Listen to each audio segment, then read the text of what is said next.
Okay, we're live, ladies. So anyways, for those folks who are just starting to join the stream, I just want to do a quick little introduction. And before I even do the introduction, let me just say I am super grateful and appreciative of these two fine ladies who already spent time today in Fredericton kind of, handing out the message of liberty to people that really probably needed to hear it. And they've actually taken the time, even though they've had to travel back home. It's getting later in the evening. They're actually taking the time out to have this interview with me. And I, for one, am very appreciative. I'm sure you folks will be as well. So let's just start off with going with Barbara first and foremost. We got Barbara and Denise both here. Barbara Dempsey and Denise Campbell, both are candidates for the Libertarian Party of New Brunswick, which have just started, but fresh off the press, basically. We're talking a party that's only been established just 2 short months ago. But already, as I mentioned in the past live stream with Keith, is they've already got 18 candidates fielded. And as so far from what I'm seeing, there's a lot of excitement in what I would coin the liberty movement on the East Coast here. And I think it's going to become something that, we're not sure how the party is going to succeed in such a short amount of time for this particular election, but I guarantee and I assure it's going to get people thinking, which is really what we need to do these days. So let's just start off first and foremost with Barbara. You just introduce yourself and give us a little background and, what kind of brought you into this whole politics thing? Sure thing.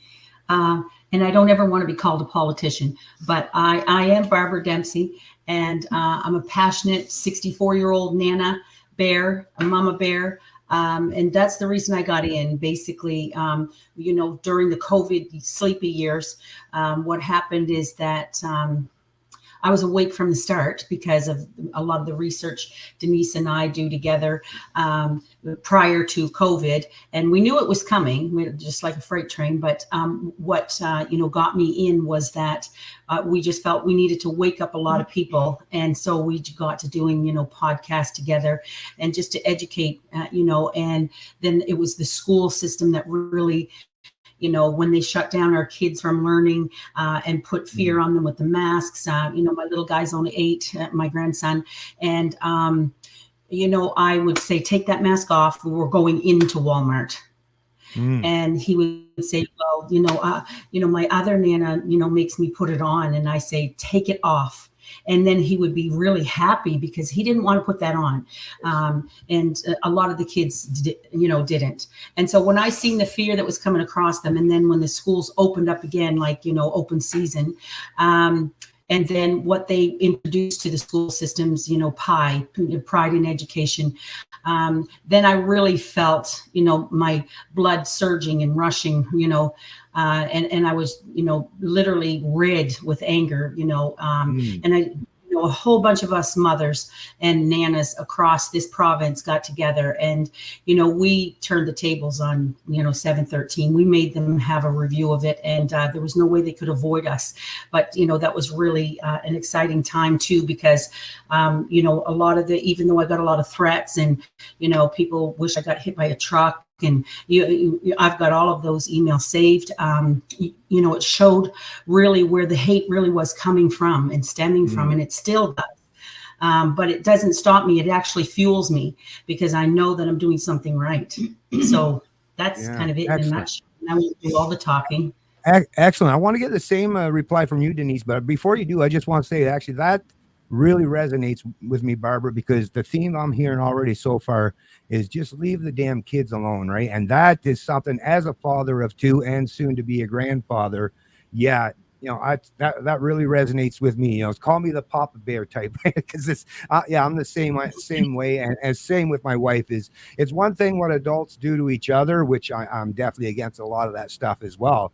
But yeah, kids are very helpless and don't have the same kind of stature or ability to, fight back against some of this stuff as the adults can. So it's really, really important for us as adults to lead by example and to show that, yes, we have the courage of our convictions and we will be there and come to your defense and your aid when needed or necessary. So thank you for doing that, Barbara. But anyways, Denise, sorry, go ahead. My favorite thing to say to them when I'm speaking to them, you can do whatever you like in your life. Yeah, that's right. And you can, live with your goat if you like. Just leave our children alone. Right. Yes, exactly. Yes. Okay, go ahead, Denise. Basically the same question. Yep. Yeah, so I'm Denise Campbell. I I guess where I got started, we've been awake for a very long time, to the point where I went back to school. I'm about 12, well, maybe 10, 11 years now, I guess.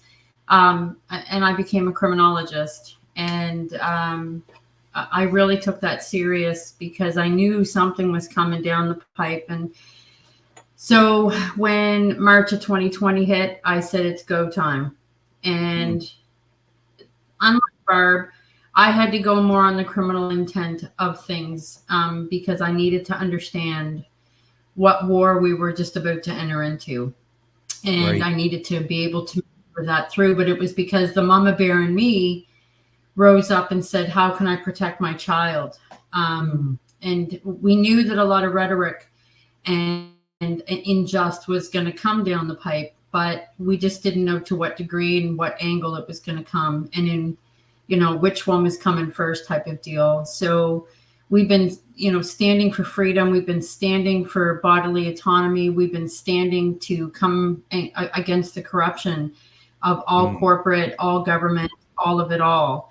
And we know that it's infiltrated. It's infiltrated everywhere we go now. So you can't think for yourself anymore. You can't do for yourself anymore. You have to comply with every single agenda that seems to be flying at us here. So for us, when we stand against it, you know, it's a scary time to stand against it, but if not us, then who? So we've got to start leading by example, that it's okay to stand up and take back our power. And that's something we've always had. So Excellent. For me, I spent about 23 hours a day for 2.5 years doing nothing but studying and reading. And I was down some pretty crazy rabbit holes, but you have to know when to cut that off and come back out and go into something different. So, now this part here, the political end of it, well, I never thought I'd see myself in this area, but you know what? It's just another part of parcel, I guess. We've just got to know our enemy, and we're just going to keep pushing forward. But we're going to really start to educate people on how to self-govern themselves and give power back to the people. Beautiful.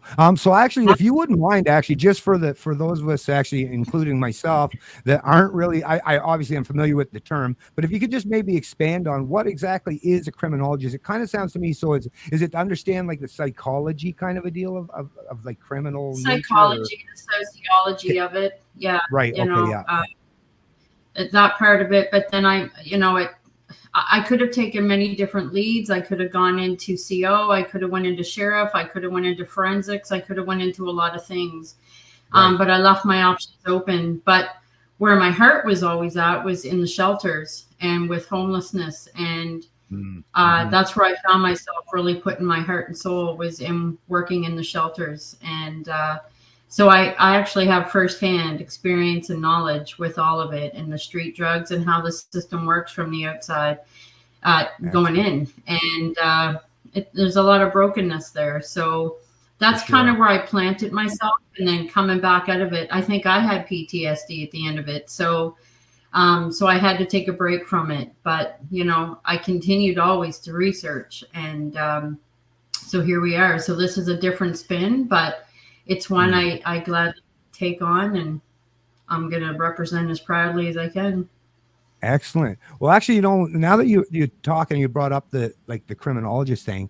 I would just ask, and actually both you ladies could answer this, is for me in particular, and that's kind of like about the study and understanding like the human mind in terms of like, you know, the criminal aspects and stuff. But to me, here's a thing that I just initially, what I've been thinking a lot, and of course some other people that I've listened to over the years, and talk about things, not just psychology and philosophy, because to me, I had to get all of these things, all these pieces of puzzles amassed, and I still haven't put the entire picture together. But it took me learning about religion, because I was raised as a Christian in my family, and I wanted to learn about philosophy and psychology, and it's all of these things come together. And if you do place them all together, really at the end of the day, and I think one of the most profound arguments I've heard is really all of these things, you know, whether you're talking about keeping government at bay or helping homeless people or the poor, really at the end of the day, or all these other societal ills that we are inflicted with, it really does begin at the home, at the family level, right? And that to me, the politics of things, of course, this is politics. It is front and center. It's something that affects our lives tremendously. But I firmly believe, I'm not sure if you ladies are familiar with he's an American owner of Breitbart, Andrew Breitbart was his name, and he coined the phrase "politics is downstream of culture," and I'm a firm believer that is not only a true case, but actually, politics wouldn't be so much front and center and so much in our face if we actually lived in a society where government didn't seem to be the answer to everything. Because what government really is at the end of the day is force. That's what government is. Government is force at the end of the day. And just like a parent like yourself and like myself is, sure, I could raise my kids using force, and it can be, you can almost make a case for it, a utilitarian case for it in some aspects, until that child grows up, right? And then you find out how maybe that wasn't actually, it might have been beneficial when they were small, how powerless or weak in comparison, but it also comes with a lot of negative effects. And I think that's what we're seeing at the societal level in terms of government. So what are your thoughts in terms of, once again, this kind of is not so much of the political question, but in terms of starting with affecting our culture like I say, in our own homes, in our friends, and in our communities, to try to start things from there and kind of see if politics will follow course. How about a common sense approach to that? That's, I was raised literally by wolves. So I went a step above. You mean literally? That. Literally by wolves. Well, us kids really raised ourselves. We did have two kids, parents. Yeah. And, there was 4 of us siblings, vying for everything from the attention to, a scrap of food if somebody opened a can of something. Right. But, I went above and beyond and a step above that and, raised my kids, but with some discipline and with some rules. Sure. And, if you don't have, a consequence and, you say, you continue to, say to your child, if you don't do that, Santa's not coming, ridiculous, right? So, I always said, you can pick what you want to do because you give them choices. And then this is consequence, if you don't deliver with what you chose. Right. So, well, just before you continue on, because I just wanted to clarify things. So what I mean by that really is, just like in the family level, when I was growing up, whether it was people like the religious leaders in the community or family members or others, what I remember recognizing is, of course, rules 100%. My boys had to be raised with rules as well. But the reason why they stuck to and adhere to those rules is because I led by example for the most part. Not saying I was perfect by any stretch of the imagination, but when I did make mistakes, I owned up to it, right? And showed them the errors of my ways and stuff. But that, to me, you can extrapolate that to the societal level. So, typically the kind of politicians that have been ruling things for a long time, they expect us to follow a gazillion rules, yet they don't follow them themselves. And that's what ends up, I think, breaking down culture and society, is when you see nonstop contradictions and hypocrisy coming from these so-called leaders, right? That to me was always a big thing. And it's definitely something I see that's in your face at the political level is, do as I say, not as I do, more or less. And I think that is what has caused, a tremendous amount of downfall in our societies and in our provinces and in the country in whole. Yeah. Absolutely. And I mean, the breakdown of the family unit is also a plan, right? You don't have a dad in the family, or you don't have a mom. I know a lot of single dads too that are trying to raise their kids, and it is very difficult. You often give in and, the child wins because you're just a bad dad because you don't have a mom. Yeah. Yeah. I don't know. Sorry. For me, it's your sound is off. Yeah, no, I was just calling out. No, that's okay. fine. Yeah, no, that's no problem. Anyway, so I'm just going to move on to the next question. So can you tell the audience a bit? Okay, never mind. I already did that. So where did you hear? That's yeah. Actually, this is the next one I kind of wonder. So where did you actually hear about the Libertarian Party of New Brunswick? Because, like I say, it's only came about in a matter of a couple months. So to me, I think it's. I just wanted the reason why I'm curious as to this is because I want to know how people are getting this kind of information. Is it through social media? Because I've always found that social media is actually a great source for a lot of people to get information that they're not privy to in terms of you were just watching a television screen, right? So prior to this, I hated everything about the government. I mean, I'm not so sure I still really like them or agree, but no, I was, politically marooned for probably 20 years. I wouldn't vote anymore. And I find people that I'm going door to door saying the same thing. What's the sense in this crazy back to, Big Daddy PC? You didn't, serve me right. So I'm going to Big Daddy Liberal, Big Daddy, back and forth, back and forth. And, I started following some other patriots in the country. And we actually tried to break out and, start a non-governmental, and then Keith Tace, he's been on the freedom front with us, many, rallies that I've been to, spoken at, from here to Fredericton, Moncton, all over the province. And he just said, Barb, I'd really like to have you on the team because I know that, people listen to you and that they listen to a mad mama bear, I guess, especially when I twitch.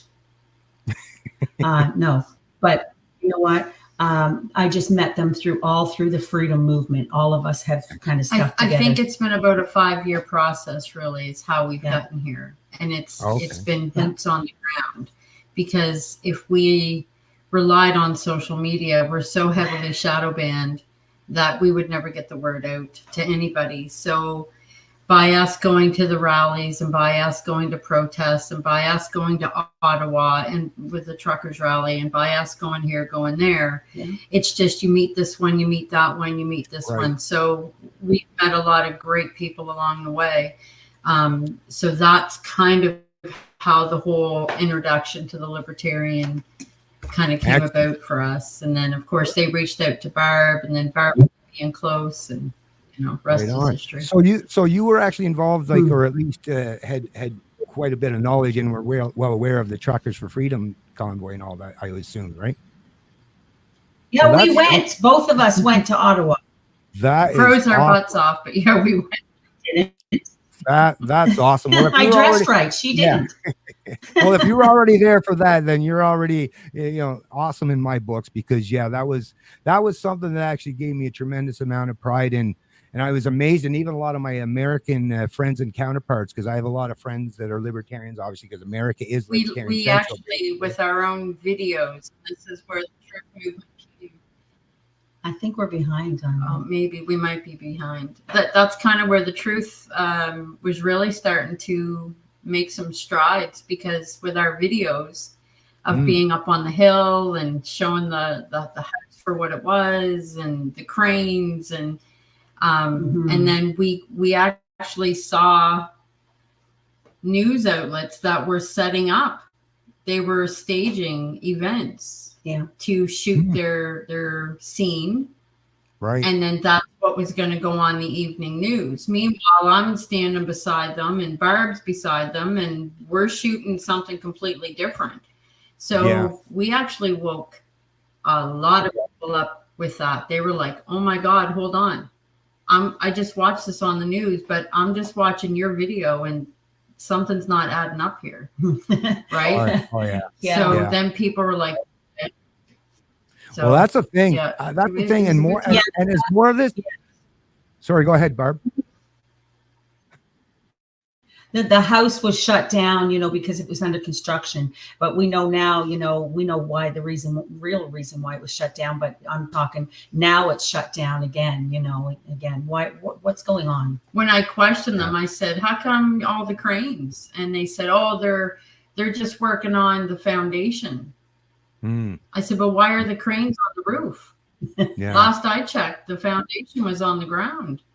So, then of course they had the screw away from me, right? They didn't want to talk at Yeah. that point. Well, you but- know, like to me, that was the part that I found so infuriating was the constant, the rhetoric from the media. Like I say, I expected it from a lot of the political class, but it was striking, not just the COVID thing, but and then the continuation of that in particular when you're talking about the truckers convoy and the absolute misrepresentations of actual facts on the ground. And I mean, it was so profound that it has even affected, you know, a sizable number of people who actually used to be representatives or journalists and reporters within the establishment media who have now since gone and you know started up either their own media organizations or are contributing to more of the alternative space. And yeah, that is something, like I say, it's one thing for someone like myself that's maybe a little bit leaning towards like the philosophy of liberty even before all this stuff, but when people are literally part of the system and they see it with their own eyes, that's something that you can never unsee, and you'll never ever forget to see that kind of coordination take place. Because you know, you could call people conspiracy theorists, right, in some areas, in some regards, and a lot of people will fall for that, and they'll in turn label you that. But when it's so stark and in your face, a lot of people have well, put it this way, for a lot of people, even in my own personal life, I've noticed that term doesn't really hold up well anymore, because basically it's just like with the far right. Like if someone labels you a conspiracy theorist or far right these days, it could very well mean that you're just trying to tell the truth, right? So that's pretty amazing, and I'm impressed to see that. I wear my tinfoil hat with honor. Right on. Now, so I also wanted to ask you, are you aware that the Libertarian platform is based on the philosophy of liberty, which places three core principles at its core? And just to let you know, so self-ownership, property rights, and the non-aggression principle. I just wanted to know if you ladies know, because I know you've probably heard that, you know, libertarians stand for freedom and all that, but are you ladies actually aware that there's actually three core tenets and principles that actually, you know, are people, the geniuses for the last couple hundred years have basically amassed and put together to kind of make it so that this would be, if you had no other way in life, if you were stranded on an island, what would be the recipe? What would be the formula to at least create the potential for the most free, prosperous society on the planet? And once again, through trial and error and a lot of different people, a lot of great brains, a lot of philosophers, a lot of people throughout the past, this is what they've basically come up with. And to me, as someone with a Christian background, what I find so striking and amazing about the philosophy of liberty is it completely aligns with the ideals and some of those great principles that we all learned when we were kids, and in particular, if you went to church or Sunday school, you know, those great teachings of the Bible. So I'm just, like I say, I'm just curious, are you ladies familiar with those three core tenets, those principles of libertarian thought? Mm-hmm. Absolutely. Mm-hmm. And that's what intrigued us as well. Yes, excellent. Well, that's, to me, that's really important, because it's easy. Sorry, go ahead. Well, it's sovereignty, and it's God. It's God's law. So, right. You know, for me, God gave me free will, and He gave me free choice, and exactly. Don't harm, and love one another. Exactly. So for me, I mean, as long as we follow God's laws, we can't be steered wrong. Right. Well, that to me is why it's so important, and why the philosophy of liberty and libertarian principles resonate so much with me. And it's the only thing that I can actually back and get behind, because it's easy, as we see, to come up with, 30-second sound bites or snippets that might appease to the low information type of person.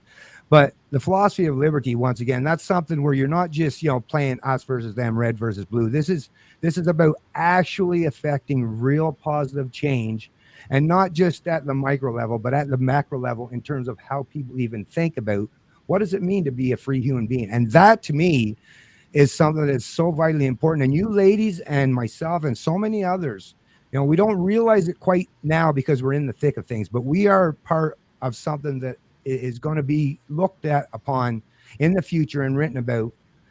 That's I've coined a phrase for it. I call it Enlightenment Era 2.0, but with a twist, obviously.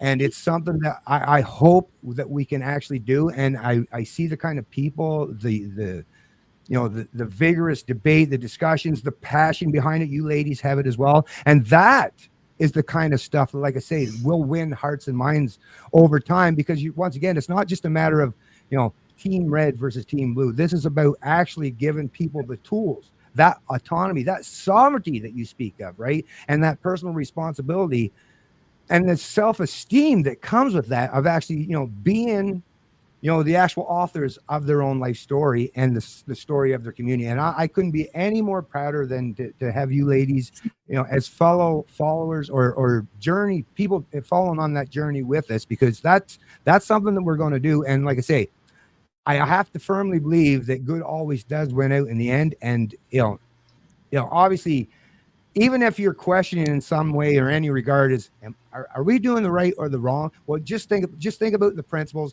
and think about the fact we're the ones that actually are advocating for freedom for people, not to stifle, not trying to suppress or silence people, or not to win. It's not a zero-sum game. We're actually trying our best to be honest with you, people that are even vehemently opposed because they've been propagandized and had the term libertarian misrepresented to them. Those are the people, even people that vehemently disagree with this, will benefit tremendously by what we're going to do today and going in the future, because everybody benefits from individual liberty and sovereignty. But anyways, if you ladies want to add anything more to that, if not, I'll just move on to the next question. All right, I'll just go to the next one then. Okay, so do you have others? Thank you for having us too, Bennett. Yeah, no, it's still going, but Oh, my pleasure. Absolutely my pleasure. I just want to say that Sure. Sorry. I think we've got a bit of a delay. It seems like it, yeah. Really, the fight for us, the fight for us is when we go door to door to door. Our mission, our only sole mission, is to help teach how to liberate people.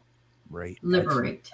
Yes. We want you to take back your rights, and we want to help to self-govern you. And it's not us going to tell you what to do. We're going to teach you what to do.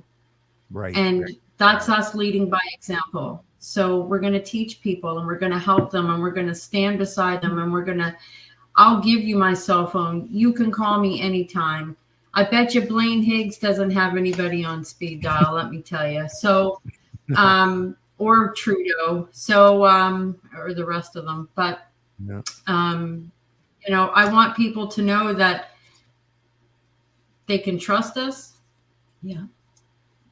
That whatever I say is going to be truthful. And if I don't know the answer, I'm going to tell you I don't know the answer, but I'll get you one.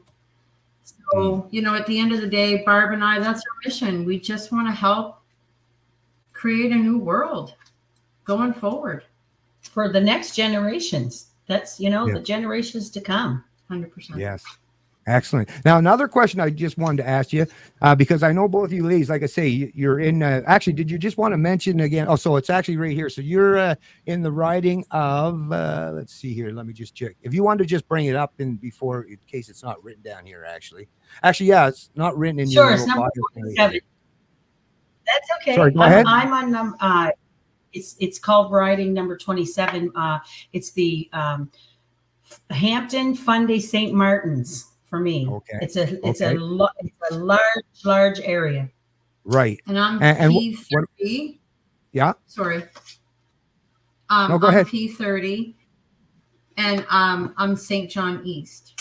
Okay, St. John. I'll say so. I guess my next question then was actually, so do you ladies have some volunteers? You have any kind of support that are helping you out there getting the message, or are you basically at this point just kind of, doing this on your own?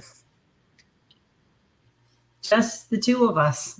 Really? We're the tag team. I'll go in her section one day. She comes in mine. It's been brutal. It's been brutal to cover so then this. let's just take the opportunity right here now. Then let's just ask for if there's anybody that are in these two fine ladies' ridings that are as passionate, and that's really what we need here, folks. We need people that are genuinely passionate, honest, forthright, and unwavering in your commitment, and courageous. That's really important as well, which obviously you two ladies are. But yes, if there are anyone in these fine ladies riding that could get out there and help them in some way, doing something like this for such a cause that these ladies are working on, I tell you, it can be very rewarding. And I know myself, I'm speaking from example. I'm going to step up the plate. I don't need or nor require any money. Of course, it's always nice, but to me, the best reward for me is to know that me, my family, my kids, my grandkids can grow up in this beautiful province, with at least the hope of actually living a fairly freedom-oriented life and having prosperity rather than constantly under the thumb of some of the big government that just makes things so difficult and stifles innovation, stifles creativity, stifles, intellectual pursuits. To me, we need to let these kind of things flourish. And I believe the Libertarian Party of New Brunswick, in addition to all the other Libertarian parties that are starting to take a little bit of more of a foothold in this fine country of ours, are the ones we are genuinely the leaders to do this, because once again, we're not doing it strictly for politics. We're coming at things from the philosophical, from the first principles level, which you won't find in any other political party. I guarantee you, I've seen pretty much every kind of political party.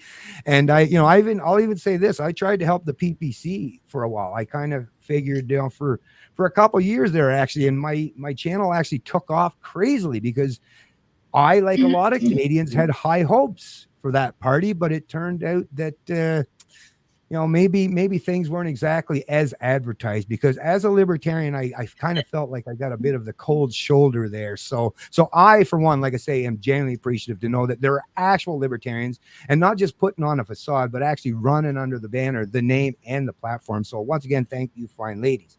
Another things. Here's another thing I wanted to mention too, just to help everyone keep things in perspective and stay a little bit positive on this, because I know it can seem, especially, tacitly on the surface level, that the message of liberty, and especially when you're talking about a lot of people have an entitled mindset these days, or at least it seems way, or some that kind of have tyrannical, leaning more towards tyrannical type of a mindset.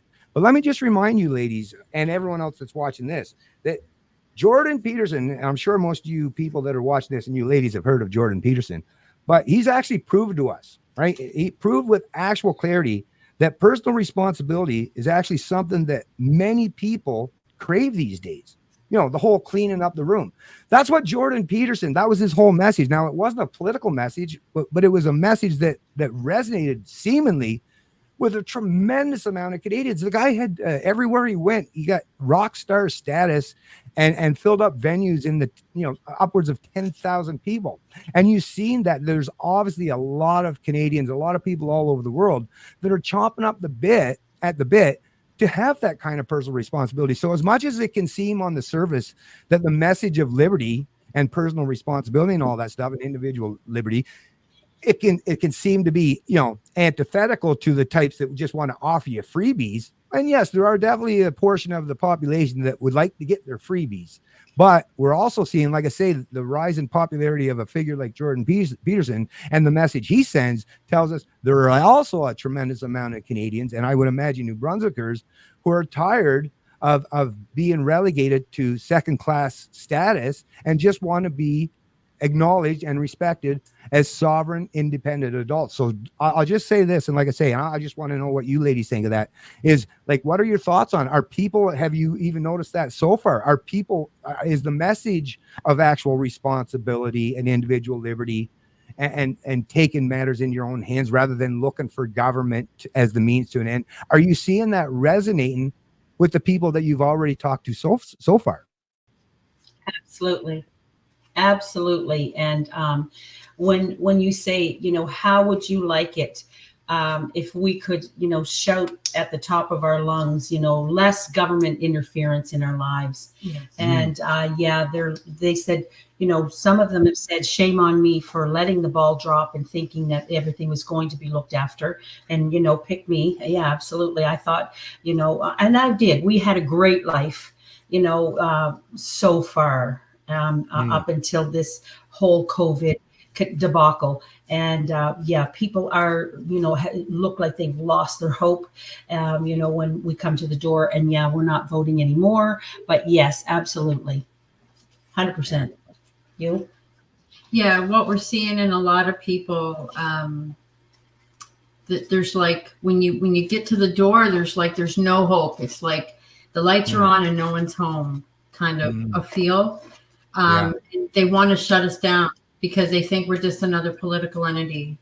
And so the second we say we're not liberal, we're not PC, we're not green, we're not NDP. Well, what are you? They say.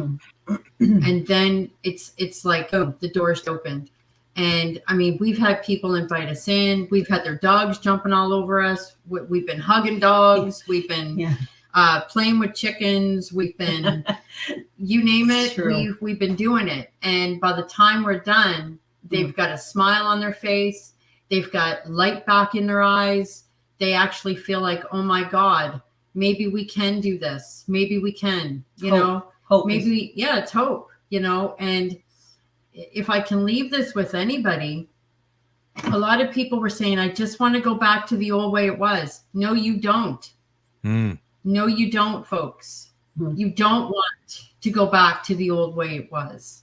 Yes, because you were cushiony, and yes, they were giving you the little bits of, you know, tidbits that they would allow us to have, the little crumbs of life just to keep us quiet. No, you don't want that. You want to wake up every day and know that you're free. And you don't answer to anybody but yourself. And that's it. And if you don't want to do this, you don't want to do that, you don't have to. And can I just, you know, tell you a little story, you know, and I won't mention any names about the other party or whatever. But we were in a subdivision, her and I,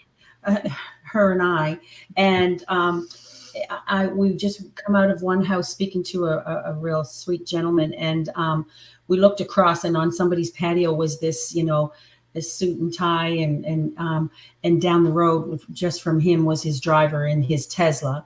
And you know, after he left, it was like a race between us, you know, who's getting to the next door. But it was funny. It was like a Jim Carrey scene. But we went back to the house that he was just at, and she said, well, you know, he was just here, she said, and I really wasn't impressed because, you know, I asked, you know, what have you got on your feet? Doc Martens? And her and I were just dressed like, you know, normal moms, normal people, and they were driving this Tesla in their neighborhood, which was showing up with ball caps on. And, you know. So they weren't impressed. We're just grassroots girls. That's all we are. Yes. We're real people. Yeah. Well, that is actually really important because as with a lot of people, and like I say, I talk to pretty much anyone I come in contact if I get the opportunity, because like I say, I try to gauge, you know, online things with personal life things just to see, you know, how aligned they are. And like I say, it is social media is not just, you know, some obscure place where there's just, you know, freaks or nerds or something. No, social media actually does represent, you know, the thoughts of people. And as much as you might think, well, how is there so many of these crazy people, or how many? Well, you got to remember, and I never even thought about this when I was younger either, but because we didn't have, now I'm fortunate because in 1985, when I was 15 years old, my girlfriend at the time, her younger brother, who was 13, had just purchased his very first computer. He was quite a smart young man, that guy was, or young boy he was at the time, I guess. So he kind of got me into it. I kind of tried to, you know, be a big brother kind of to him kind of thing. And he was showing me stuff on the computer. So I kind of learned about the computer stuff, like I say, very early on, back when computers were very, very rudimentary and very, you know, nothing compared to what you'd see today. But one thing I did, but one thing I did acknowledge, and in particular, especially after the 2008 and 2012, when Ron Paul was running to be president, the big difference there was, I imagine prior to that, how people were subdued and fooled into this, like everything was fine, or the good old days, was because you were only presented with certain narratives, and nothing was questioned. And when you were on the TV, right there, you didn't have the opportunity to go listen to a libertarian. No, you had to listen to whoever, CBC or CTV or ATV or whoever it was at the time, right? So we just weren't privy, just like prior to the Gutenberg press. A large mass of people just were never privy to the kind of knowledge that we have access to instantly today. And that, to me, is a big thing that has helped expand and lighten on people's minds and actually caused them to think, wow, I was really duped for many of those years of my life, because now we have this ability. I mean, think about it today, just even what we're doing today. When we were growing up, to see someone, actually interviewing that was, hundreds of miles away, or even halfway across the country at times, or halfway around the world for that matter, you had to have a big a TV studio production. You had to, rent a building. It was tremendous amount of resources that very, very few people could afford, to where now, if you got a laptop or even a cell phone for that matter, right? You now have access not to the breadth of all of human knowledge. There's some bad knowledge, but there's a lot of good stuff there too. But you also have the ability to do instant communications with, as many people as you want to in real time without any gatekeepers. Now, trust me, they do try to silence and suppress us, but that's like whack-a-mole. Good luck trying that, right? Like I say, this is the era. As much as what the Gutenberg press did for people to enlighten them in the past, well, that's what the internet is doing on steroids for people in the present. And I am, like I say, I just feel it in my heart of heart and in my soul that if we just are persistent, and that's the other thing, we have to be as relentless as our foes, because they are absolutely relentless in their pursuit of tyranny and having micromanagement and control of every aspect of our social and economic lives. And it is so important that we have that same kind of passion and that relentlessness to be pursuing the opposite goals, which is to help expand and enlighten the individual mind and bring about actual liberty to our country that I don't believe has ever actually existed in the past. I want humanity to actually advance forward. I actually would consider myself a genuine progressive in the truest, the realest sense of that term, although I would never call myself that, because it's been soiled so terribly by people who pretend to be progressive. Well, I would actually say are more regressive.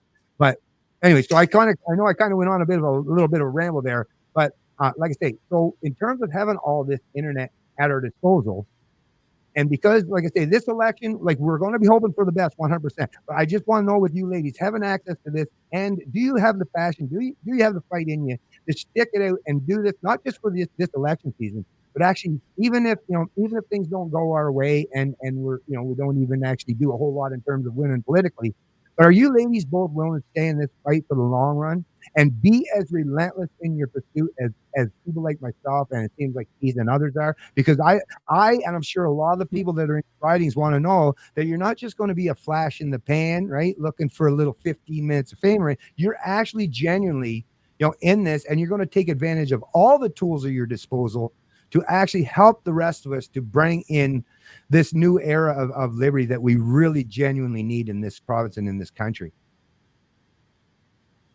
Well, I've always said since day one, the worst thing they ever did was lock a criminologist down with the internet. So the government, that was mistake number one. So, and to lock everybody down, that was mistake number two. So, if we're not in it to win it at this point, then we shouldn't even be having this. I'm in it for the long haul, because I'll tell you, if we don't stay in it, we've got an awful lot to lose. Yes. And so if we don't make it on this round, but I'll tell you, NDP finished with 23 seats. We come in at 18, 2 months out of the gate. I'm impressed with those numbers. So that tells me that people want change, and they're sick and tired of this uniparty, two-party system, whatever you want to call it. To me, it's a bunch of BS. So I'm in it for the long haul, and I'm going to see it to the end. And I have to, because I have my son that I have to look for a future for him. So I'm going to pave this road, however long it takes me. Right. And I got grandkids someday, God willing. So I can't speak for Barb. So, yeah. And, like I said, I didn't think I'd enter into this arena at this latent stage of the game. But what I would like to do is, pass the baton the next time around, but with, helping to educate and get the campaign up and going.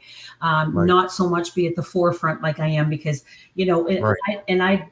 I mean, this 4 year thing, 4 year. We also believe that if somebody's doing a bad job, get out, just get out. Yeah. You're fired. Yeah.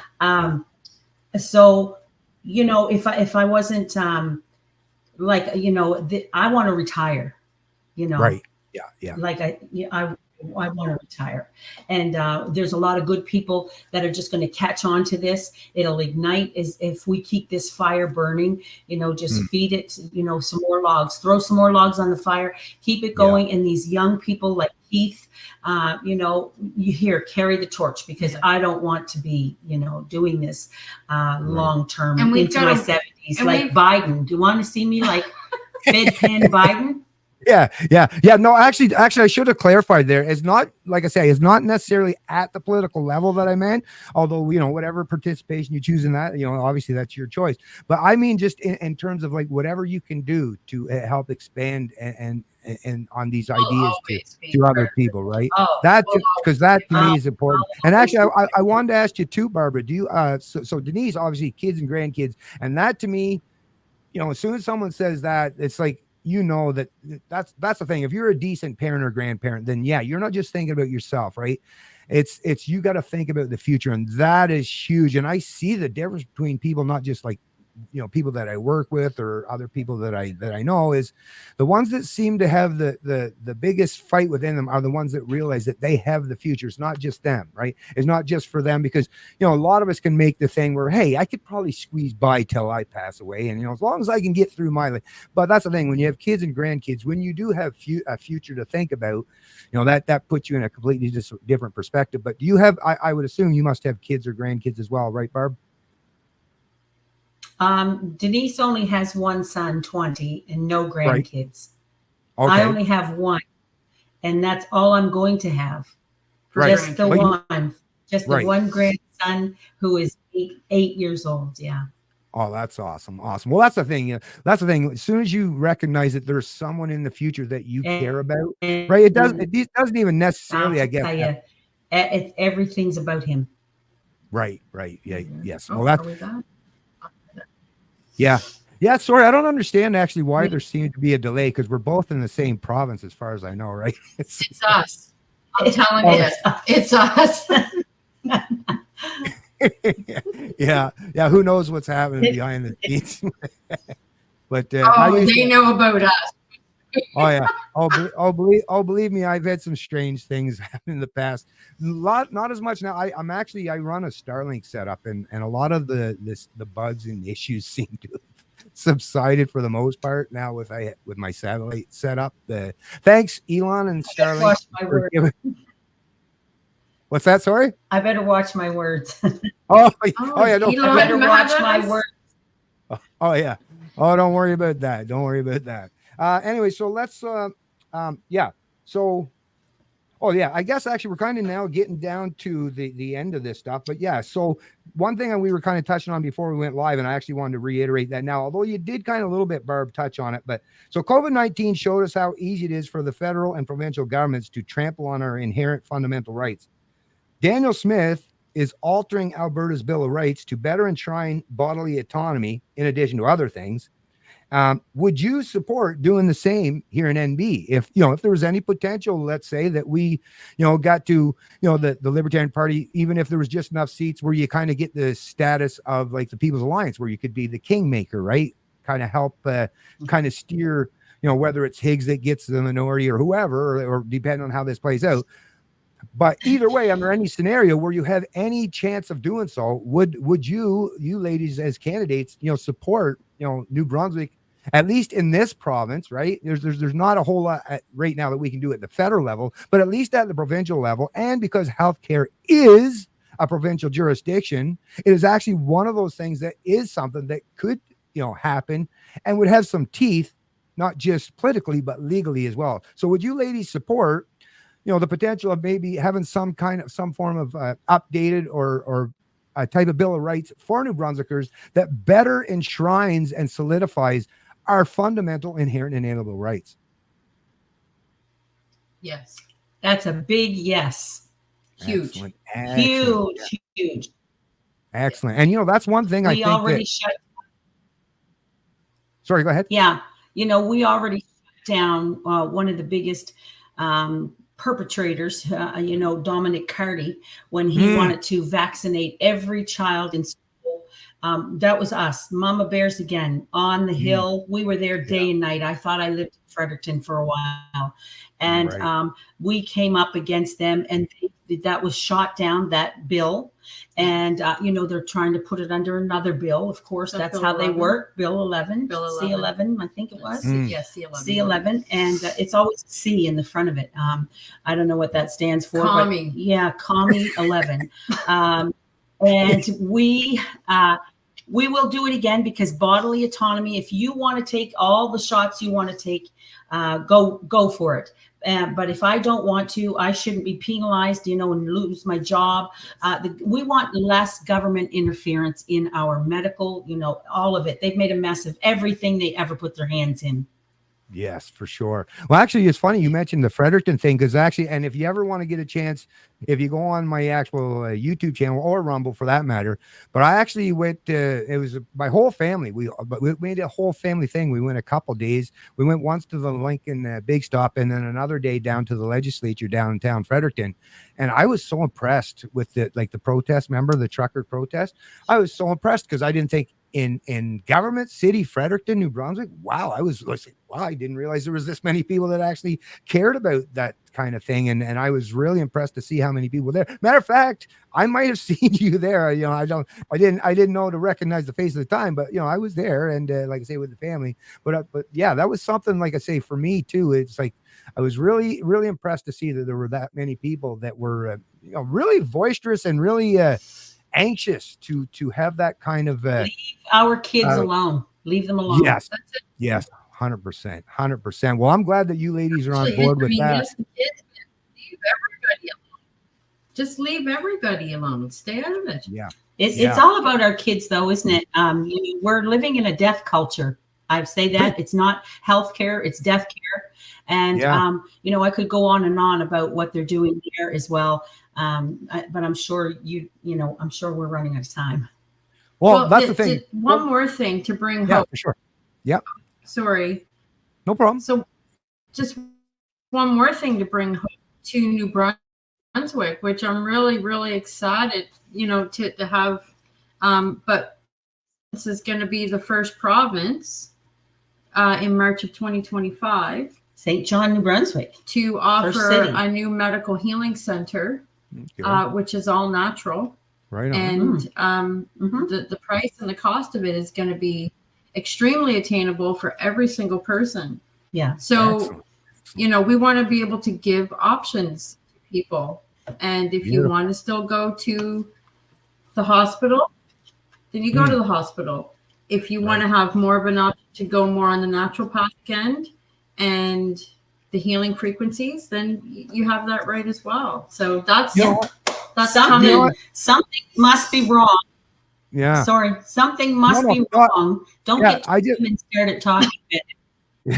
No, I just wanted to say thank you so much for bringing that up, Denise. I'm so appreciative that you actually brought that up, because that's actually something that I want people to get, through the message. I'll tell it right now in terms of libertarians, because a lot of people would be fearful, and they're going to get the rhetoric, especially if the Libertarian Party gets any traction whatsoever. Just wait to see how the media is going to cover, right? Trust me, they're going to come out with a diatribe. But let me just premise things right now by suggesting that libertarians are not the kind of people who want to tear things down, right? No, matter of fact, we would much rather than wasting time tearing things down, we would much rather build anew or alongside. So like you say, nobody is saying we're coming for your pensions, right? We're coming to take your private or your public healthcare system. No, we just, as libertarians, we believe in the beauty of the free market and competition. And, if you want to continue to, use a public system that's already here and exists, I'll suggest, and I'll point out every time, that it's massively over expensive and actually failing miserably, as we've seen. COVID was proof of that. Whereas, competition and giving people, like, I care about doctors and nurses too. Matter of fact, I have them in my family, a few of them. And actually, I think they would be much better served, as well as the communities that they function in and they take care of, if they were actually properly compensated and rewarded for themselves. treated like second-class citizens. We've seen a lot of people in the healthcare fields. I'm sure you ladies know some even in your own lives who were just massively burdened and placed in almost impossible situations and scenarios while they're just trying to help people, right? And to bring politics and put that and shove that in people's face and the amount of division and vitriol, I think that would be so difficult for so many people in the medical field. So yes, I'm thankful that you brought up that. Yes, we will just offer options, folks. Nobody's looking to tear anything down or, like I say, just give you options. And if at some point in time in the not so distant future, or maybe a little bit further out in the future, that you end up that you don't really have much of a public system and it's mostly private because it actually works better for the people, then that's great, right? It's not something we want to cram down anybody's throat. We just want to give people options. And I think that's something that actually not just good for people in terms of their economic bottom lines, because then you have the accountability of just like if you go to Walmart or somewhere, you actually have a way to hold people to account the minute you're entering into a private contract with a business. But you also give, like I say, a lot of people that are going in these fields. And I think you would inspire and entice a whole lot of other people to go in these fields too, because I think the current public system is actually what's preventing a lot of people from even wanting to enter into the healthcare field. Yeah, I mean, something's wrong when our government is saying they don't want natural health and vitamins and things coming through anymore, right? Something's wrong. My spider senses tingle bad. Yeah. Right on. Well, they're going to lose a lot of customers. Yeah, right on. So anyways, so we are at about the 55-minute mark. I wanted to keep it roughly in around an hour. Like I say, we'll talk again, ladies. If you're willing to, I'm more than willing to have another follow-up discussion or multiple follow-up discussions at some point in time in the near future, hopefully. But just for this particular one, like we'll say, we'll keep it to right around an hour. So I'll just go with let us know if there's anything else, any final thoughts that you want to contribute. And then after that, after your final thoughts, like I say, just let me know or let the people know if there's any websites or Facebook pages or anything that you would like them to see that they could frequent and get some information from you, or maybe help you, maybe volunteer, kind of things like that. But so, if you just want each of you ladies take, a few minutes yourself and just tell me if there's anything else that we haven't covered as of yet, or any message that you want to send out to your constituents or New Brunswick's at large. I think it's important that we do continue to voice our concerns and let people know that, we're not for silencing and, letting them know that they can be involved if anything's coming down the pike, like to vote on, a certain bill. I think they were excited when they said, well, we don't have a voice anyway. Yes, you do. Yeah. Everybody has felt silenced. It really was a great mechanism of, I always say the worst 4-letter F word is fear, FEAR. And they really did, double down on that to people and to the point of silencing, the majority. And for them to feel that they have a voice, that's exactly, nobody will shut me up. You can ask my husband, he is here, and, he may, he's got duct tape on hand, but he has to catch me first. But no, I will never be silenced when it comes to, freedom, and a voice in matters that really, matter.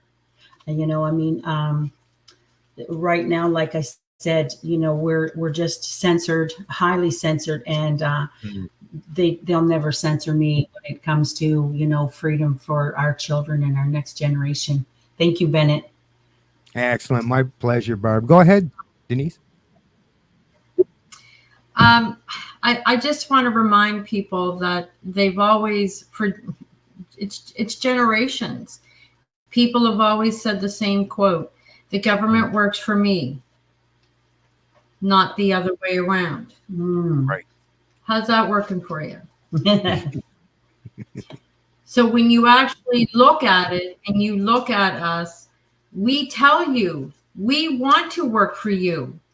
And we want to be able to offer that hope and to educate. And I'm more than open to ideas from any person that because I can't think of everything.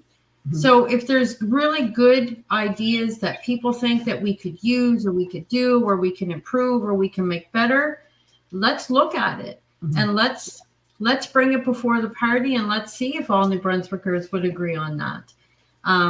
But I know that if we don't make a change now, this is probably the most important election everybody is going to vote in on this one. You've got to vote, people, because I'm going to tell you something.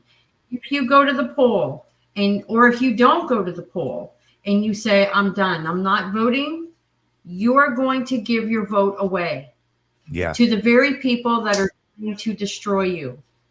I'd rather you go to the ballot and destroy it if you don't want to vote for me or for Barb or for anybody else. But while you're there, instead of destroying it, let's be the change. Yeah. Yes. Vote for the Libertarian Party and allow us to teach you how to liberate. Let's give you hope. Let's take back our lives and let's just get on with life. Rise up. So I always say when I'm leaving the doors of people, if you vote for me, you're voting for you. And I'll just actually help clarify things a little better for you there, Denise, for the people that are watching, because I learned this years ago when I kind of did a little thing, a NOTA, none of the above kind of initiative, and I looked at the numbers, and actually typically now it can vary a little bit, you know, from province to province and even at the federal level, but on average it could be upwards of 40% of people don't vote, are apathetic to the process entirely. So yeah, it's not even that you have to draw support from, let's say, you know, like when people talk about the split in the vote, right, and all that stuff.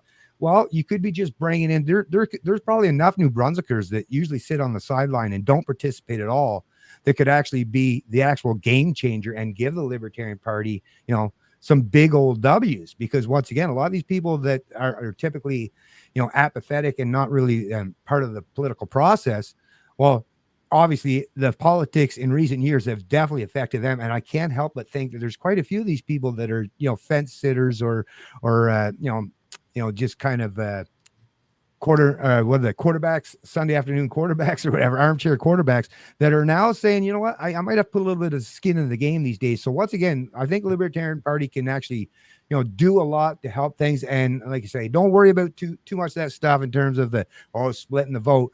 Vote for proper ideas, vote your principles, and you'll be able to sleep much better at night. And like I say, it seems like these two ladies, at least in particular, and Keith, and I'll be talking with some of the other candidates, have your best interests and their best interests are. Because that's the beautiful thing, folks. Libertarians is not just solely about altruism and worry about other people. What's good for me, what's good for Barb, what's good for Denise is good for everybody. Freedom, right?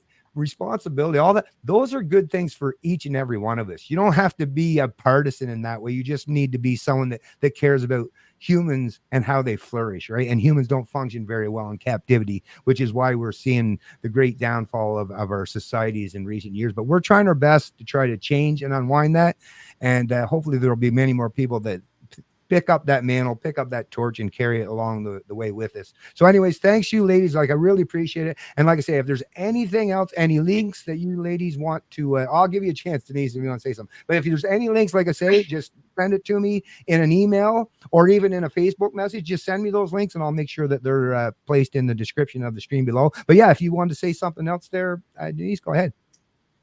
Just one more thing. Just if anybody is wondering if they're, so we get those cards in the mail, and that clearly tells you that you're registered and you can go vote. If nobody between now and the time of election, give yourself some time. If you haven't received that card, you're more than welcome to go to any recruiting office in your riding and get yourself registered. If we fired you up a little bit now today, and you're changing your mind now and you're saying, you know what, I want to give them a shot, but am I even registered? I don't know if I am or if I'm not. Just go to your recruiting office, ask them to check to see if you're on the list. And if you're not, get yourself registered. And then you can cast your vote right there while you're there. And I know that you'll be watching us, Bennett, and as we, cross that finish line, win or not, I would like to, as we get a little closer to March of 2025, we'll, keep you posted with our new health center coming too. Excellent. Well, I really appreciate that, Barb. And once again, I appreciate both of you ladies for taking the time out to have this interview with me tonight. And once again, I look forward to talking to both of you at some point in time in the future. And once again, thankful for everything you ladies are doing. Really, really, really grateful. And for all the other Libertarian Party candidates, the leader.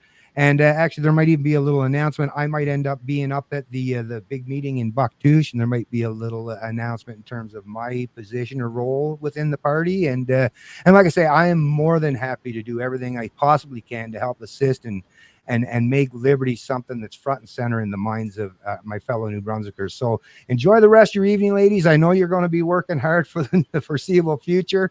Remember that there's quite a few New Brunswickers that do have your back. Always keep the spirits up, keep the message positive, right? Don't let anyone bring you down into the doldrums and playing that foolishness. And if you do come across any of those hacks in the media, and you don't want to deal with them, well, you just let them know that, maybe Bennett Hunter will take up any questions that they may have, or anyone, and I'll deal with that kind of stuff. but once again, thank you for everything you're doing. Meet with us tomorrow, Bennett. Come on tomorrow morning with us. Yeah. Unfortunately, I got to go work tomorrow. Actually, not sure if you ladies are familiar, but you hear a lot of people talk about without government, who will build the roads? Well, let me just tell you, I actually work for a paving company in Fredericton, and yeah, we kind of know how to build roads. And I've never seen a politician out there yet, so don't worry, folks. We got you covered. But yeah, I'll be busy on working. But actually, I'll be unwinding here. Construction season will unwind probably within a month or so, and then I'll be trying to help even more so after that. It might not be for the politics side of things, but as much as I can. But anyways, thanks again, ladies. You have a great night. And like I say, anything that you want me to list in the description of the stream, let me know. We'll talk to you again. Good night. Good Thank night. you, Bennett. Good night, everyone. Have a good one. You too. You too. Oh, you just hit the exit there. Right on. I was. Okay, so that was actually a great conversation there with these two fine ladies. Once again, I'm really excited about the Libertarian Party these days of New Brunswick, because Keith has seemingly done a great job in terms of getting some excellent people to join the party, and I'm feeling pretty invigorated these days. And I really appreciate you fine folks who did stay on to watch the stream, and for you folks who maybe watch this after the fact, because it did come at a kind of a short notice.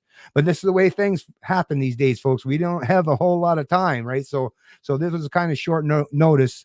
But like I say, this will all be posted up on all my social media pages for anyone that does want to get a chance to see this, and look forward to any of the future live streams I'll be doing with other Libertarian Party of New Brunswick candidates. And we'll probably be talking again with Keith later, and who knows what else may be in store, before big election day, which is what, on the 21st, right? I believe 21st, yes, is election day. So we got lots to do between now and then, but we're going to be busy and hard at it. And once again, thanks you guys. Actually, I'm going to just read maybe a couple comments there. Hey, Dave, what's going on, my friend?